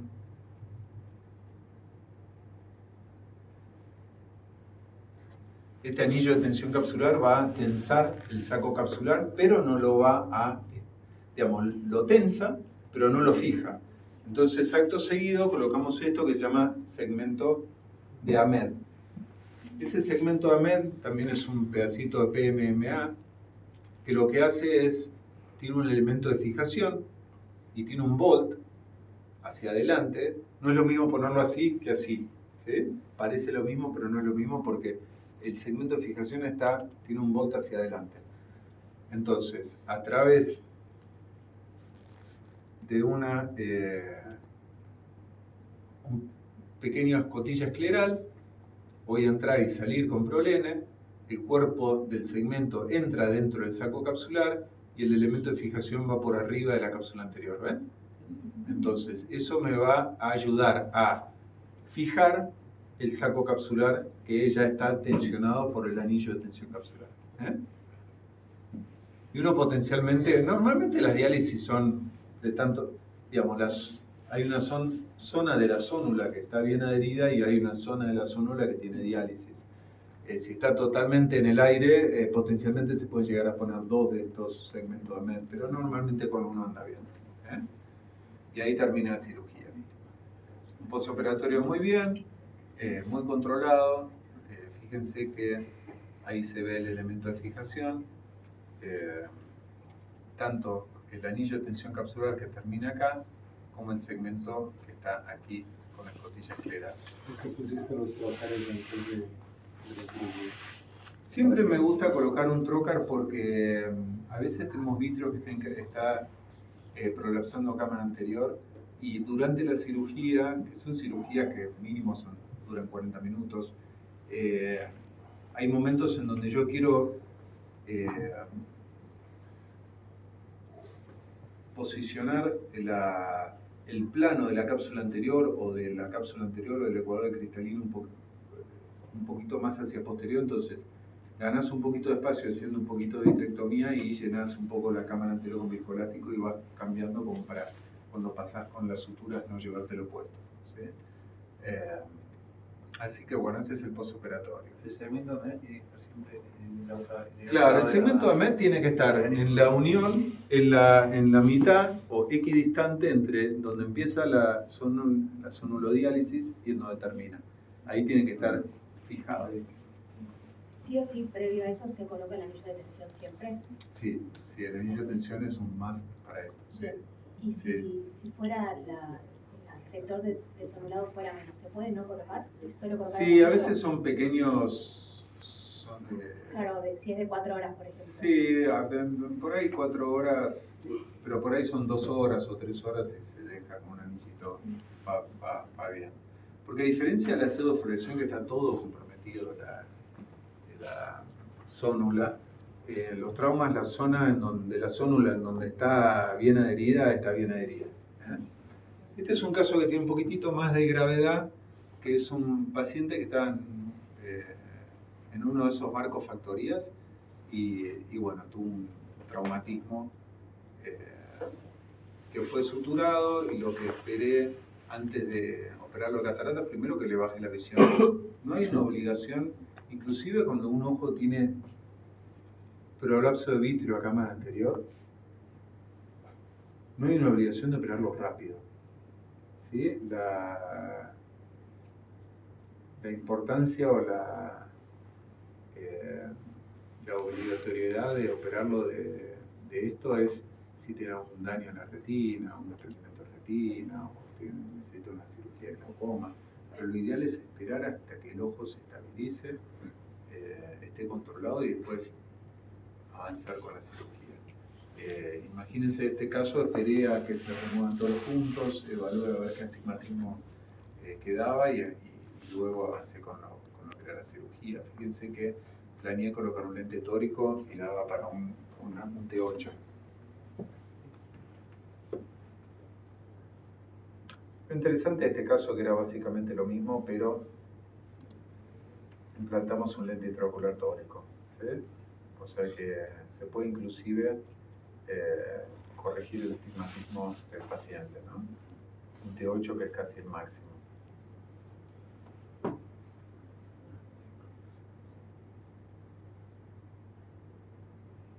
Miren ahí cómo se ven los puntitos del lente tórico, ¿ven? El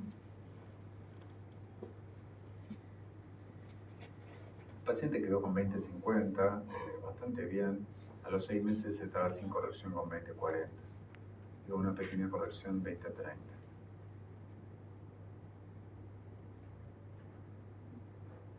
Acá vamos a ver un caso un poco más complejo, en donde además de operarlo de catarata traumática, realizamos un surge de iris por una midriasis paralítica. Entonces acá vamos a usar, fíjense que pocas veces un accidente está filmado, ¿sí? Y este fue uno. Un jugador de polo profesional durante el Abierto Argentino, que es en donde se juega el campeonato más importante de la Argentina, sufre un traumatismo contuso ocular. Diga, Antori, alejadas un poco de los miembros. Upa. Chocaron ahí feo. Agenda. sé que parece que están bien después me parece, porque al principio no se queja y después sí con el back, me parece que corte en los ojos, ahí en la ceja, qué mala suerte. Qué manera de arrancar la temporada, pobre Tito. No es acá, sino ahí, Ahí. en el back, de la H, ahora vamos a averiguar, puede haber un cambio temporario también. Mira, acá tenemos la reiteración, la va llevando Tori, acá van a chocar. No es acá, sino ahí, en el back. Aparte del grito fue automático. Bueno, Totalmente accidental, ¿no? Y uno dice, no tenía los anteojos, sí los tenía y miren cómo quedaron. Si no hubiera sido por los anteojos, hubiera sido otra historia, ¿no? Esta es la pintura del taco, la pintura blanca del taco de polo. El paciente me llegó un mes luego. O sea que le habían hecho toda la reparación de la órbita, todo lo que es la plástica, y me llega con esta diálisis solular. Así estaba, no está dilatado, sino una miriasis paralítica. Fíjense que es no solo el segmento anterior, depende el grado del trauma, ¿sí? ¿Quién falta por acá? Vos. ¿Qué tiene esto? Sí. Tiene una hemorragia Sí. papilar, Muy bien. Parapapilar. parapapilar, perdón, y la mácula está de brillo apagado, ¿no? Entonces, Muy bien, muy bien, muy bien, muy bien esa observación. Y esta hemorragia es, Retina. claro, fíjense que los vasos se ven pasando por arriba, entonces está por abajo de los vasos, ¿sí? ¿Y a qué normalmente se deben estas hemorragias? Puede ser que tenga un sangrado retovulvar que esté pasando. Sí, o rupturas coroides, ¿sí? Tengan en cuenta que el ojo se estira tanto que a veces la coroide cede, rompe y hacen ese tipo de hemorragias, ¿no? Y miren la mácula.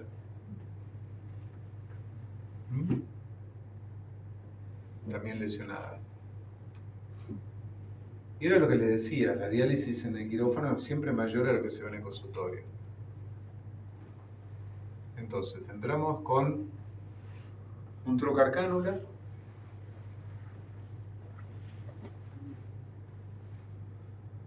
Y uno dice, uff, esto lo podré fijar. Tenemos más de 180 grados, ¿no? Entonces, fíjense cómo ahí inyecto sustancia viscoelástica y lo que es lo alejado que está el ecuador del cristalino donde tiene que tener, donde debería estar, ¿no? Pero bueno, eso es lo que les decía. Voy inyectando viscoelástico en cámara anterior, voy haciendo vitrectomía. Entonces, de esa forma, fíjense los típicos pliegues, esos pliegues cuando uno empieza, porque no tiene soporte sonular, entonces la cápsula está toda como un globo desinflado. Entonces, fíjense ahí cómo hacemos una capsulorresis circular continua anterior. Siempre tenemos que tener en cuenta de que no quiero vitrio, no quiero tironear del vitrio. Tironear del vitrio es una mala palabra porque el vitrio está adherido a la retina y vamos a terminar generando desgarro de retina, ¿no? Sí, un mini vitrio anterior como para liberar. Fíjense cómo los ganchos estos van a soportar el cristalino desde el ecuador del cristalino. ¿Ven?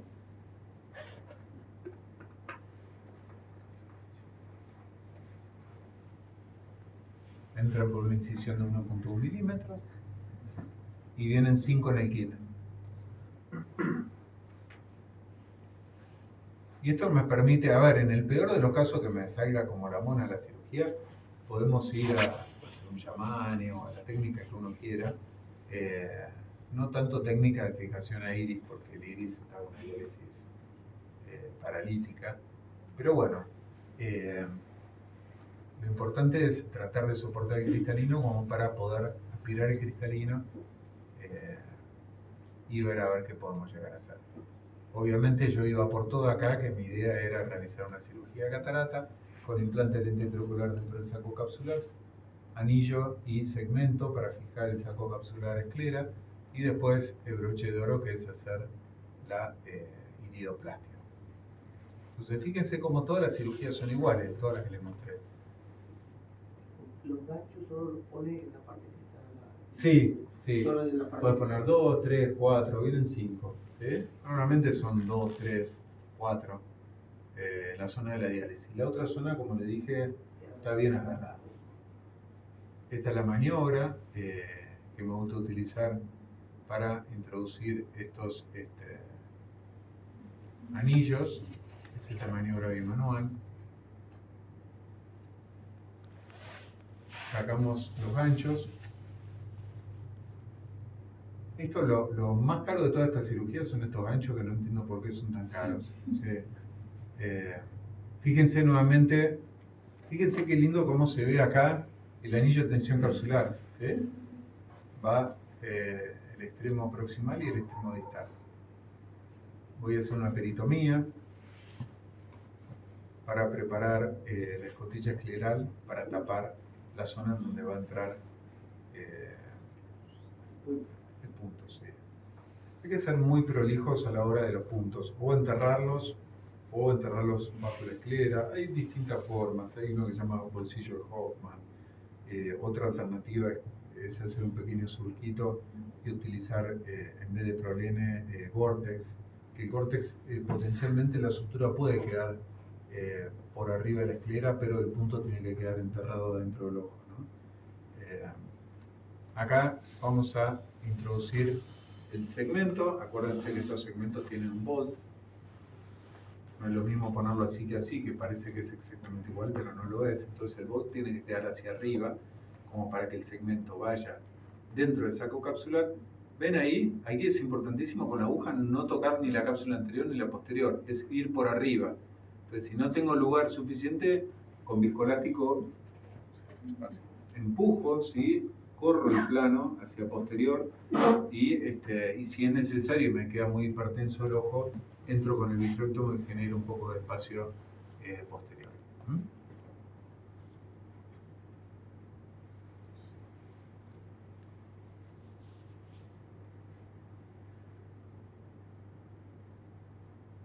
En un momento en donde tenés una aguja, no querés tocar ni la cápsula anterior, ni la posterior, ni el borde cristalino, ni nada, porque ahí hay mover. Tenés que ir al plan B. Y ahí, con una cánula de viscoelástico, que es el mejor aliado para hacer esta maniobra de darse las manos, y a través de una paracentesis salgo del ojo, a través de la paracentesis, y después vuelvo a entrar por la misma paracentesis para salir por el trayecto escleral.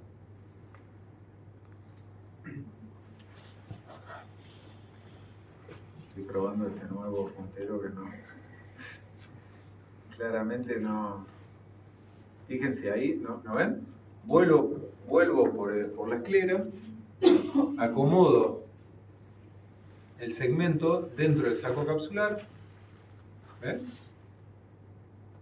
Eso va dentro del saco capsular y el gancho tiene que ir por arriba. Ahí está entrando el segmento dentro y ahí acomodo. Entonces, el gancho va por arriba y fíjense que ahí va a tironear y va a hacer una pequeña V corta. ¿Ven? ¿Esa V corta que hace?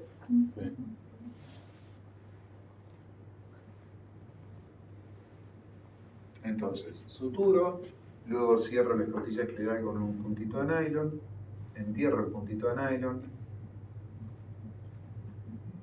Vamos a implantar un lente intraocular dentro del saco capsular. También lo posiciono como para darle un poquitito más de soporte con las ápticas en la zona de la diálisis. Y este es el broche de oro, que es preparar el terreno para hacer la iridoplastia, ¿sí? El surge. Esta es una pincita, también de la misma empresa, MST, que hacemos, vamos tomando el iris y lo llevamos hacia el centro, o sea, de forma centrípeta.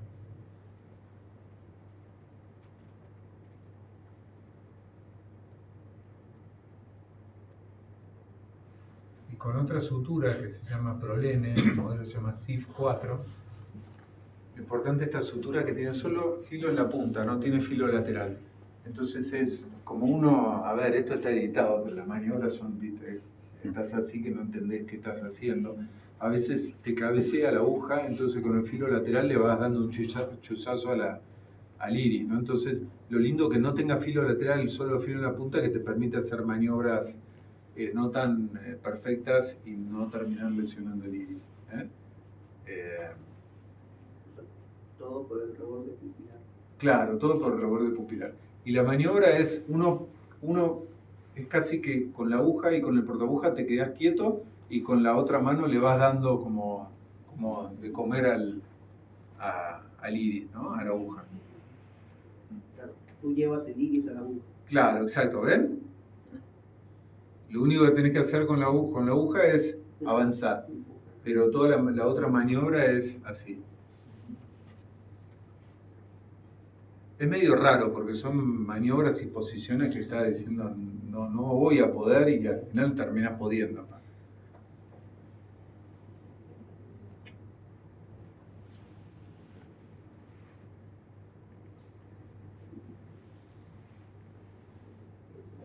Y lo lindo de ahí es que te queda impresionante, porque fíjense que ahí achicás la pupila al tamaño que vos querés.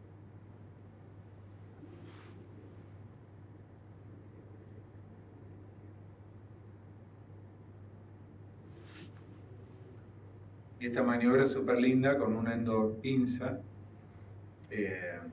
tirás de adentro y con un tirahilos o lo que sea de afuera, entonces le vas dando el tamaño que vos querés, luego lo terminás ajustando.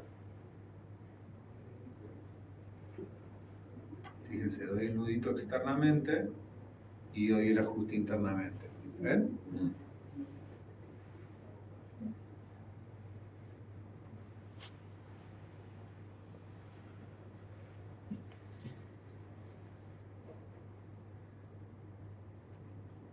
Con una endotijera corto el nudito.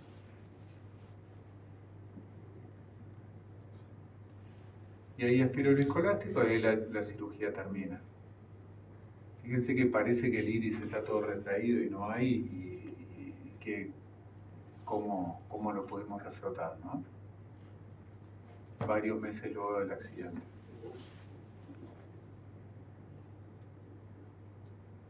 Estas son las imágenes de posoperatorio, las 24 horas. Fíjense qué lindo que quedó el iris.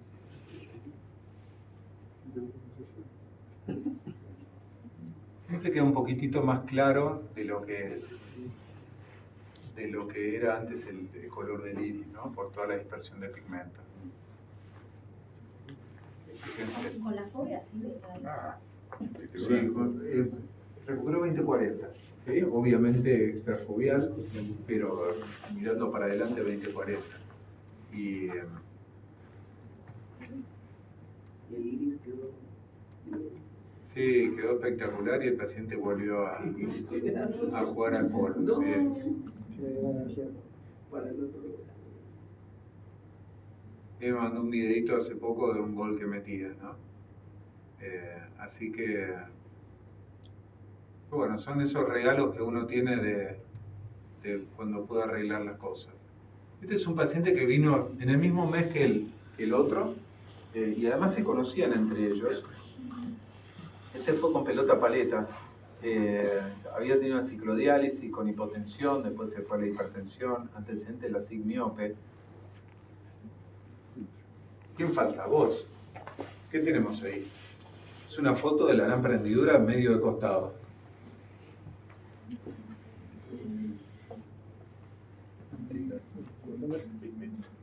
Vitrio en cámara anterior. Muy bien, con pigmento. Fantástico. ¿Sí? Entonces, a través de la diálisis sonular, a veces, ¿sí? Prolapsa vitrio a cámara anterior. ¿Sí? Muy bien. Vos. ¿Qué quiero mostrar acá? Tiene pliegues. Muy bien, pliegues capsulares anteriores. ¿Qué te habla eso? Que se desobló. ¿Mm? dice ahí? ¿Qué quiero mostrar?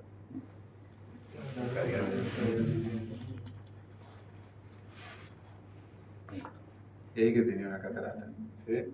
La foto del fondo de ojo sucio por catarata.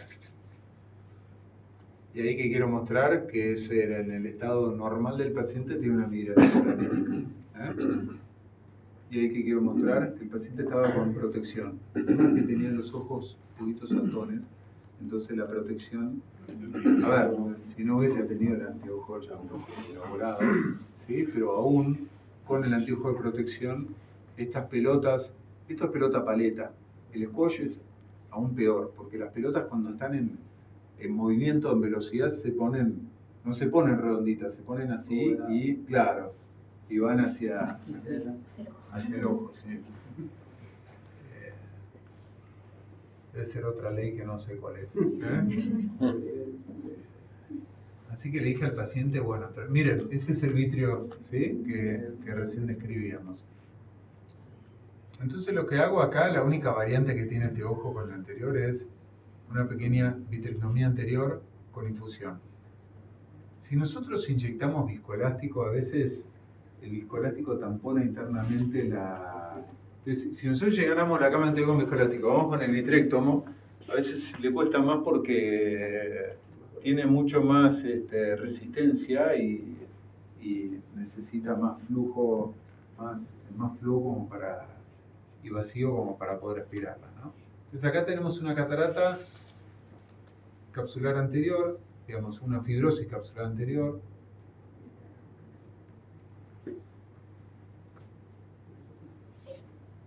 Aguanten que quedan 10 minutos y ya nos vamos. Fíjense cómo se ve la diálisis anular.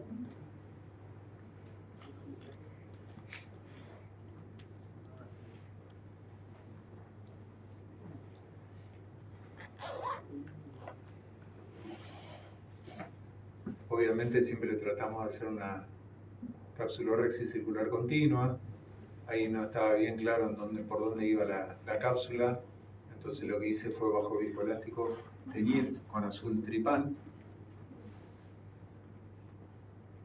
Ya que estábamos, ya empiezo a colocar los ganchos de soporte capsular antes de proseguir con la finalización de la capsulorrexis.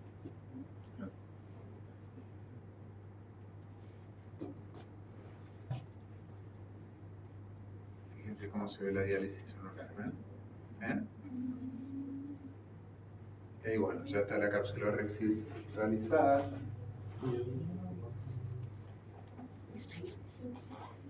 Esta es la diferencia que tenía con la anterior, que tenía un cierto grado de dureza. Remuevo el cristalino y básicamente lo demás es todo igual, ¿sí? Fíjense cómo se ve el segmento AMED, entrando dentro del saco capsular. Y nuevamente la maniobra de Suye, cómo terminamos dándole el tamaño que queremos a la pupila.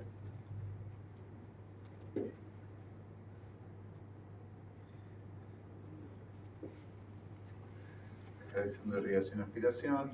Y este es el postoperatorio que quedó el paciente súper bien. Y con el ojo verde como quería él. Nada, chiste, eso quedó porque, como les comenté, siempre queda un poco más claro de lo que tenía, ¿no? ¿Cómo? Ya no más la presión. Claro, pero la pregunta siempre es, a ver, ¿y si se le desprende la retina, cómo haces? Con esa pupila, que con los lentes modernos de vitrectomía, está perfecto. Podés hacer un fondo de ojo sin dilatación también porque no se achica la pupila. Y las imágenes de ultracampo amplio ves acá las ideas del paciente, o sea que no. Y aún con el LASIK, a veces paciente con LASIK miópico, la biometría perfecta y te queda -1, +1. Bueno, de pura suerte quedó de métrope con una visión excelente postoperatoria. Este es otro caso que no tiene nada que ver con trauma, pero estaba en esta presentación. Miren, sí, tiene que ver con el tema del Surgier. Este Surgier también puede ser utilizado en pacientes con glaucoma agudo como esta, que tiene una miriasis paralítica post-glaucoma agudo. Entonces lo que me gusta es primero terminar de hacer la cirugía, aspiro viscoelástico por detrás del lente y preparo el campo para realizar también la sutura. Fíjense esto que les decía, ¿no? Es como que la aguja no se mueve, lo único que se mueve es la pinza para darle de comer a la agujita.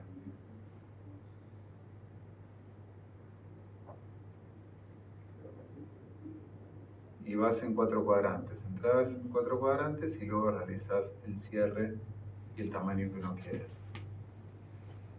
Inclusive a esta paciente le pudimos colocar un lente intraocular de rango extendido. Este es el ojo del Surgier y ese es el ojo que fue solo cirugía de catarata.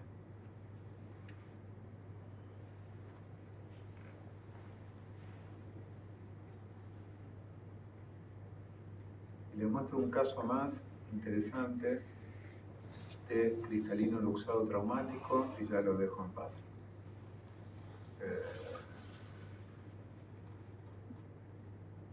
Miren, este caso le voy a patear un caballo.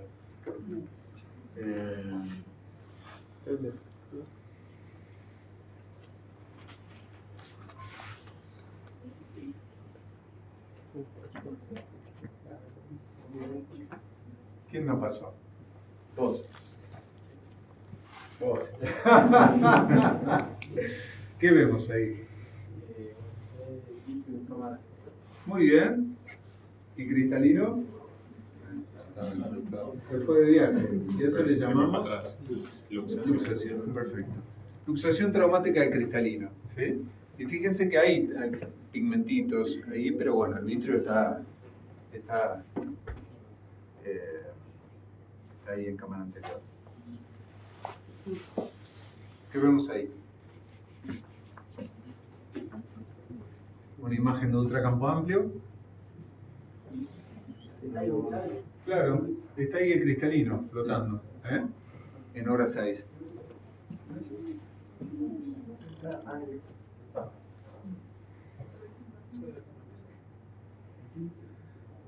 Y ahí que vamos a hacer una vitrectomía por cristalino luxado. Acá, a ver, técnicamente uno podría hacer alguna maniobra para reflotarlo y hacer todo lo que mostramos recién, pero ya no tenés nada de soporte, ¿no? Entonces, lo que es importante para el cirujano vitroretinal es que no hay que volverse loco e ir a aspirarlo, sino lo primero que hay que hacer es limpiar todo el vitrio, ¿sí? Limpiar todo y después ir a hacer una lensectomía por par plana. No es necesario, hay algunos que les gusta colocar perfluorocarbono. Yo lo hacía antes y ahora no lo hago más. El cristalino, como estaba hablando. Sí, esos peloteos y las caídas arriba de la mácula no le hacen nada. Entonces acá una de las alternativas es dejar el paciente afáquico, que use lente de contacto, colocar un artisán en cámara anterior o en cámara posterior, un Yamane, un lente de cámara anterior. Hay muchas alternativas para la corrección de la afaquia. La que me gusta y utilizo mucho es esta, que es una técnica muy antigua, que se llama fijación de lente intraocular con técnica de McCannel. Entonces, lo que hacemos con esta técnica es, para que pase un poco medio rápido,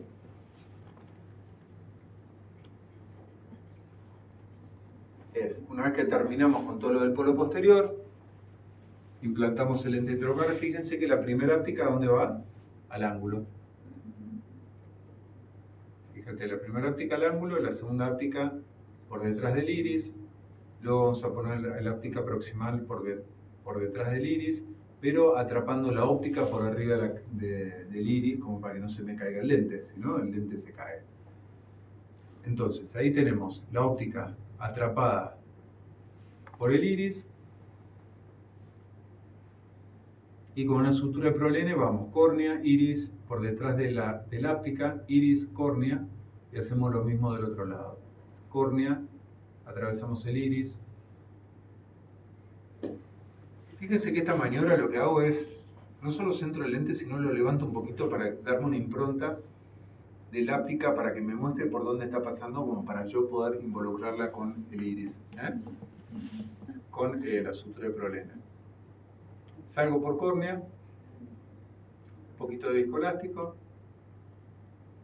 hago una pequeña paracentesis de cada lado y voy a externalizar las suturas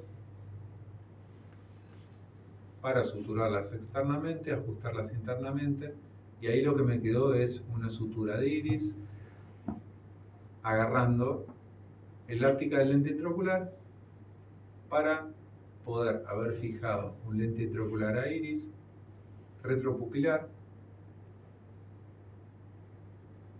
de 3 piezas. Entonces ahí ajusto y doy el ajuste final con una endopinza internamente y una corta o una tira hilos externa.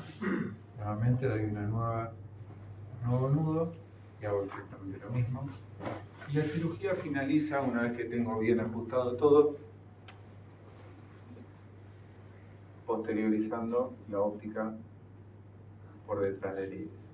Ahí corto con una endotijera. Y fíjense cómo ahí vamos a repetir esto. Posiciono la óptica por detrás del iris.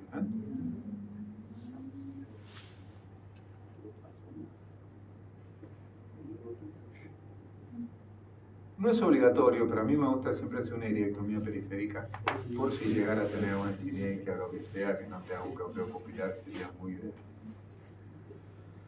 Ya tanto le hicimos, una cosita más no le hace mal.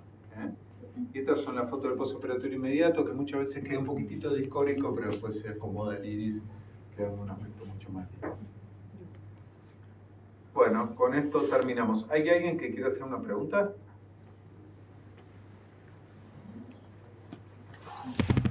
Quedó todo... Bueno, zafaron ustedes dos. ¿Y quién más zafó acá? Por ahí... Ah, ustedes dos también.